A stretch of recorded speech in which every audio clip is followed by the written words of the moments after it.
Now, let's talk about one of your favourite topics, climate catastrophizing. You could write a book about the number of doomsday climate predictions that never eventuated, didn't even come close to eventuating. And we have a couple of examples to look at here. Here is a Forbes headline from 5 years ago. It says, "We have 5 years to save ourselves from climate change," Harvard scientist says. And let's have a look at some of this Harvard scientist's predictions. He said the chance that there will be any permanent ice left in the Arctic after 2022 is essentially zero. That's what James Anderson said, along with a bunch of other stuff. Alex, your response?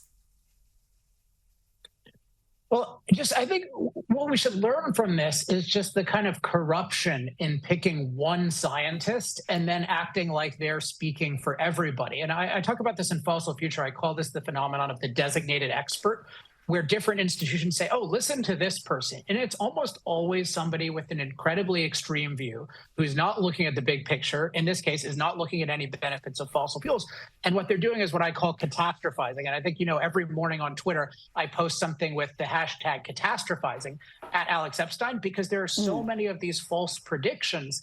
And we cannot just be cowed when somebody says scientists say X. They need to give evidence and they need to look at the big picture. And this is why they don't do that. And this is why we have all this catastrophizing that keeps coming false. Well, there seems to be no consequences. If you and I made a prediction that was so laughably wrong, we'd never hear the end of it. But these supposed experts, these scientists, can make these absurd doomsday predictions, and there seems to be no hit to their credibility when none of it happens. And I want to bring you an example of my favourite climate catastrophist, Greta Thunberg, who deleted a tweet from 5 years ago, which featured a prediction. She wrote in June 2018, she shared this. She said, a top climate scientist warning that climate change will wipe out all of humanity unless we stop using fossil fuels over the next 5 years.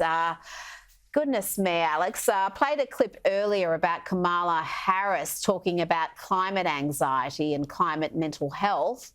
Is it any wonder that we've got so many kids terrified when these dangerous doomsday disinformation is just being pushed relentlessly? Yeah, I mean, one of the problems with these doomsday, with the climate anxiety thing, rather, is the people complaining about it are usually people who, they're causing it. They act like, oh, it's so inevitable that everyone's going to be anxious. So all we need to do is pass my political agenda. And then what? The problem's going to be solved in 30 years. So then everyone's going to be miserable for 30 years. It's so ridiculous. We're safer from climate disaster than ever.